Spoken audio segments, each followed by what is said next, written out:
Assalamualaikum warahmatullahi wabarakatuh. Nama saya Uswatun Hasana. Saya akan mempresentasikan tugas teori ekonomi mengenai materi setelah UTS. Yang pertama, fenomena inflasi. Pengertian inflasi. Inflasi adalah proses kenaikan harga secara terus-menerus yang bersumber dari terganggunya keseimbangan antara arus uang dan barang. Dari pengertian ini, inflasi mempunyai penjelasan bahwa inflasi merupakan suatu gejala di mana banyak terjadi kenaikan harga barang yang terjadi secara sengaja ataupun secara alami yang terjadi tidak hanya di suatu tempat, melainkan di seluruh penjuru suatu negara bahkan dunia. Penggolongan inflasi. Yang pertama berdasarkan parah atau tidaknya inflasi, yang kedua berdasarkan sebab awal dari inflasi, dan berdasarkan asal dari inflasi. Faktor penyebab terjadinya inflasi. Yang pertama, jumlah uang beredar, defisit anggaran belanja pemerintah. Inflasi dapat terjadi karena ada kenaikan pada penawaran dan permintaan yang melebihi agregat. Yang keempat, kombinasi antara kenaikan permintaan agregat yang kemudian diikuti oleh kenaikan penawaran agregat, sehingga harga menjadi meningkat lebih tinggi. Efek yang ditimbulkan dari inflasi. Yang pertama, efek terhadap pendapatan, efek terhadap efisiensi, efek terhadap output, inflasi dan perkembangan ekonomi, dan inflasi dan kemakmuran masyarakat. Cara mencegah inflasi. Kebijakan fiskal. Yang kedua, kebijakan moneter. Kebijaksanaan yang berkaitan dengan output dan kebijaksanaan penentuan harga dan indeksing. Cara mengatasi inflasi. Yang pertama, peningkatan tingkat suku bunga, penjualan surat berharga, peningkatan cadangan kas, dan pengetatan pemberian kredit. Materi selanjutnya, kebijakan fiskal dan APBN. Pengertian dan tujuan APBN. Kebijakan fiskal adalah langkah-langkah pemerintah untuk membuat perubahan-perubahan dalam sistem pajak atau dalam perbelanjaannya dengan maksud untuk mengatasi masalah-masalah ekonomi yang dihadapi. Kebijakan ekonomi Indonesia pada dasarnya merupakan kesinambungan dari kebijakan tahun-tahun sebelumnya. Kebijakan ekonomi ditujukan untuk memperkuat fundamental ekonomi yang sudah membaik dan mengantisipasi berbagai tantangan baru yang mungkin timbul. Fungsi APBN. Yang pertama, fungsi otorisasi, fungsi alokasi, fungsi perencanaan, fungsi distribusi, fungsi stabilisasi, dan fungsi pengawasan. Komponen-komponen APBN. APBN mempunyai dua komponen besar, yaitu anggaran pendapatan negara terdiri dari pajak, retribusi, royalti, bagian laba BUMN, dan berbagai pendapatan non-pajak lainnya. Yang kedua, anggaran pengeluaran pemerintah pusat terdiri dari pengeluaran pemerintah pusat dan pengeluaran pemerintah daerah. Proses terjadinya pengeluaran APBN.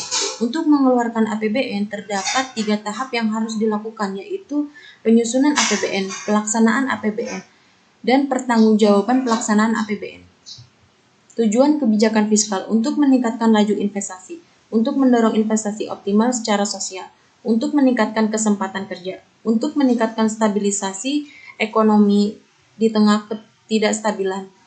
Yang kelima, untuk menanggulangi inflasi, dan untuk meningkatkan dan mendistribusikan pendapatan nasional. Bentuk-bentuk kebijakan fiskal. Yang pertama, kebijakan yang menyangkut pembelian pemerintah atas barang dan jasa.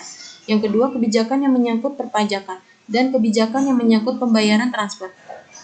Yang pertama, kebijakan fiskal ekspansioner dan kebijakan fiskal kontrasioner.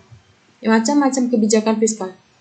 Yang pertama, pembiayaan fungsional. Yang kedua, pengelolaan anggaran. Yang ketiga, stabilisasi anggaran otomatis. Yang keempat, anggaran belanja seimbang. APBN dan kebijakan fiskal. Pengaruh kebijakan fiskal terhadap perekonomian bisa dianalisa dalam 2 tahap, yaitu bagaimana suatu kebijaksanaan fiskal diterjemahkan menjadi suatu APBN, dan bagaimana APBN tersebut mempengaruhi perekonomian. APBN mempunyai 2 kategori. Yang pertama, mencatat pengeluaran dan penerimaan yang terdiri dari beberapa pos utama, di antaranya pajak, pinjaman dari bank sentral, pinjaman dari masyarakat dalam negeri, pinjaman dari luar negeri, pengeluaran pemerintah untuk pembelian barang atau jasa, pengeluaran pemerintah untuk gaji pegawai, dan pengeluaran pemerintah untuk transfer payment. Materi selanjutnya, pengangguran dan fenomena kartu siap kerja. Pandemi COVID-19 yang saat ini terus mengalami eskalasi di Indonesia tidak hanya berpotensi mengakibatkan kontraksi pertumbuhan ekonomi, tetapi juga peningkatan jumlah pengangguran dalam skala besar.